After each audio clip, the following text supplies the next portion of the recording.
अब हम डिस्कस करने वाले हैं गे-लुसेक लॉ ऑफ गैसियस वॉल्यूम। ये भी चैप्टर फर्स्ट का ही पार्ट है जो कि हम पढ़ रहे हैं some basic concept of chemistry and this is our law. और ये बहुत ही इंपॉर्टेंट लॉ है, काफ़ी न्यूमेरिकल्स में ये यूज होगा और आगे भी आप देखेंगे बहुत सारे कॉम्पिटिटिव एग्जाम में इससे रिलेटेड बहुत सारे न्यूमेरिकल्स आते हैं, क्योंकि यहाँ पर जो बात है वो गैसेस के बारे में हो रही है। तो ये लॉ जो है किसने दिया था? गे-लुसेक ने ही दिया था। साइंटिस्ट के नेम पर ही ये लॉ का नाम है।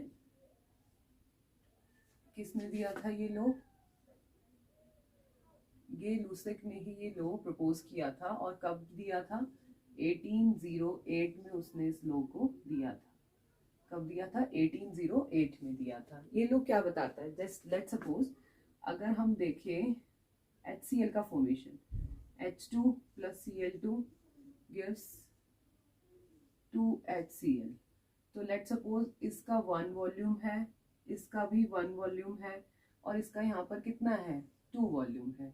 तो अगर हम तीनों का रेशियो देखें तो इट वुड बी कितना? 1:1:2। एंड सेम लाइकवाइज अगर हम हाइड्रोजन का अगर हम देखें कि वाटर का प्रोडक्शन तो कैसे होगा? H2 plus O2 gives H2O। Here is 2, balancing करके रखेंगे तो हम देखेंगे कि यहाँ पर कितना है? 2 वॉल्यूम। तो यहाँ पर 2 वॉल्यूम 1 वॉल्यूम और यहाँ पर हमें कितना मिला? 2 वॉल्यूम। फाइन। तो कितना आ गया रेशियो? 2:1:2। यानी कि ये रेशियो जो है दैट इज सिंपल रेशियोज है। यानी कि अगर दो गैसेस कंबाइन होती हैं, लेकिन इस लॉ में बताया एक स्पेसिफिक कंडीशंस। कंडीशंस क्या है? Under the same condition of temperature and pressure. यानी कि टेम्परेचर और प्रेशर जो है वो कांस्टेंट रहेगा, सेम कंडीशन रहेगी ओवरऑल द रिएक्शन। तब हम कह सकते हैं कि वॉल्यूम के जो रेशियोज हैं रिएक्टेंट्स के और प्रोडक्ट्स के, वो किस में है? सिंपल रेशियो में है। क्लियर? तो एक बार इसका स्टेटमेंट हम देख लेते हैं।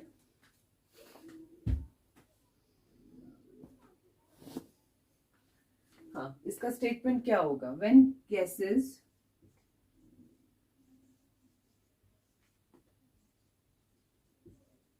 combine or are produced in a chemical reaction,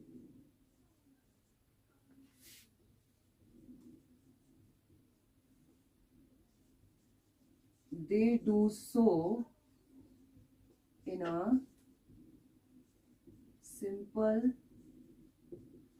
whole number ratio. और ये इसमें क्या कंडीशन क्या है? सेकेंड पार्ट में इसमें डेफिनेशन में स्टेटमेंट में कंडीशन की बात हो रही है। Provided under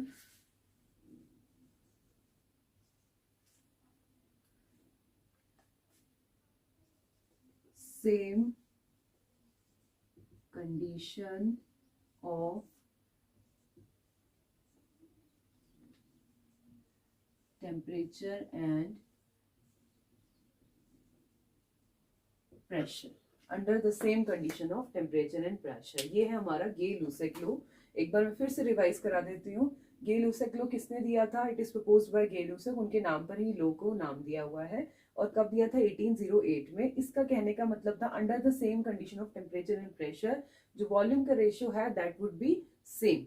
it would be the same और सिंपल रेशियो में होगा volume, that is 1:1:2, 2:1:2। Fine, that's clear I think.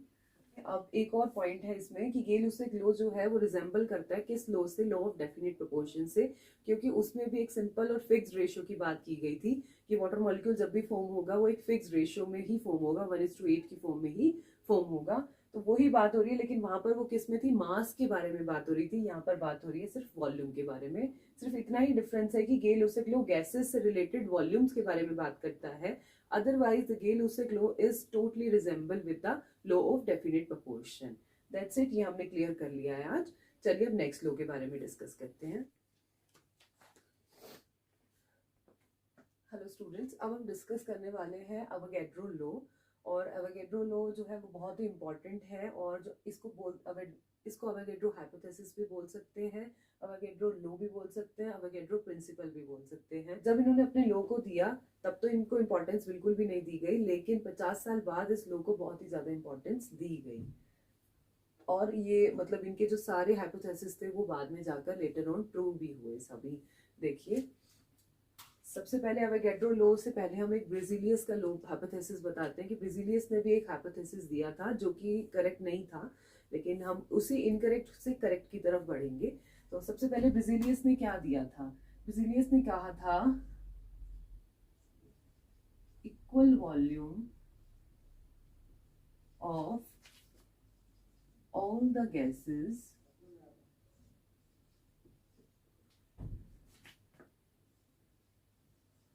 under the similar condition of temperature and pressure, equal volume of all the gases under the similar condition of temperature and pressure contain equal atoms.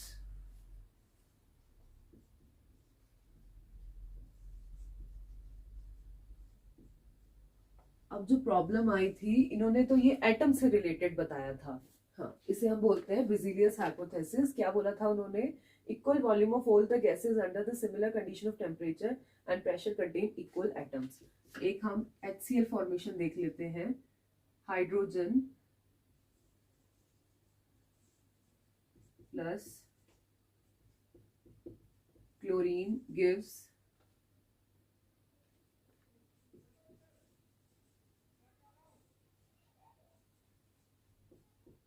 Hydrogen chloride, HCl वो form करता है।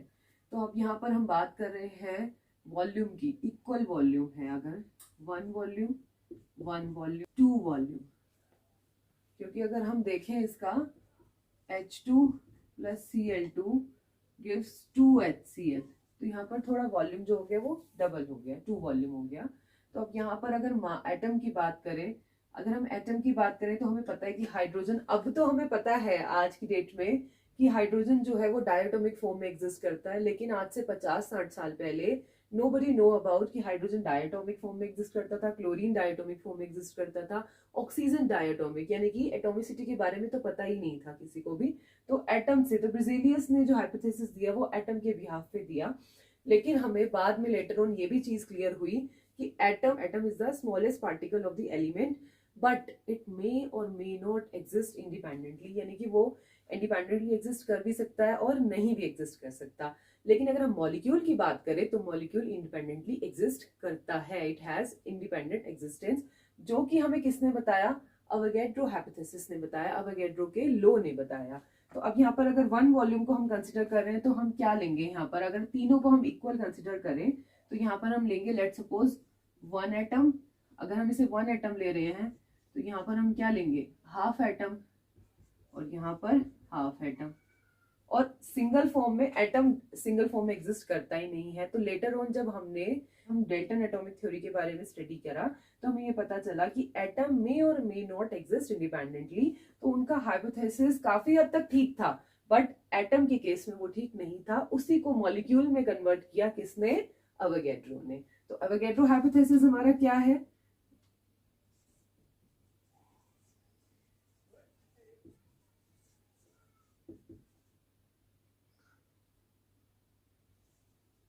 अब हमारा जो Avogadro hypothesis वो क्या है?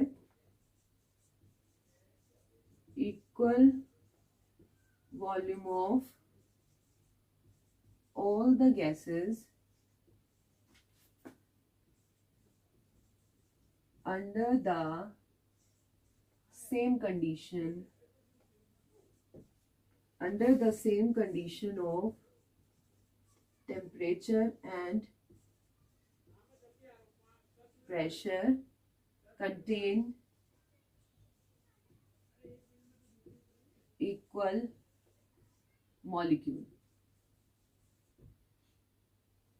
Fine, ये था एवोगैड्रो हाइपोथेसिस। इससे रिलेटेड हमें बहुत सारी चीजें भी क्लियर होंगी क्योंकि ये बहुत ही इंपॉर्टेंट लॉ है, बहुत ही इंपॉर्टेंट हाइपोथेसिस है। इस हाइपोथेसिस को उन्होंने कब दिया था? इस हाइपोथेसिस को उन्होंने कब दिया था? 1811 में दिया था।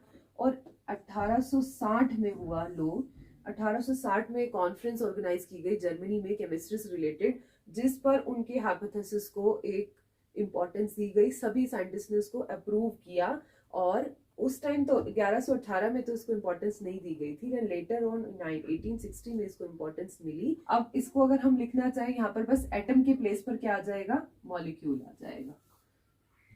Like H2 plus O2 gives H2O। अगर हम इसको बैलेंस करें तो लाइक दिस, तो यहाँ पर हम क्या लिखेंगे, 2 वॉल्यूम। अब इक्वल वॉल्यूम है तो volume is equivalent to number of molecules के बारे में बात हो रही है। तो यहाँ पर 1 मॉलिक्यूल, हाफ मॉलिक्यूल, और यहाँ पर कितना आ जाएगा, 1 मॉलिक्यूल। ये हमारे को एवोगैड्रो लॉ ने सजेस्ट किया। इससे रिलेटेड अदर फॉर्मूलाज जो हमने बनाए हैं डेंसिटी, वेपर डेंसिटी से रिलेटेड, वो हम अभी डिस्कस करेंगे।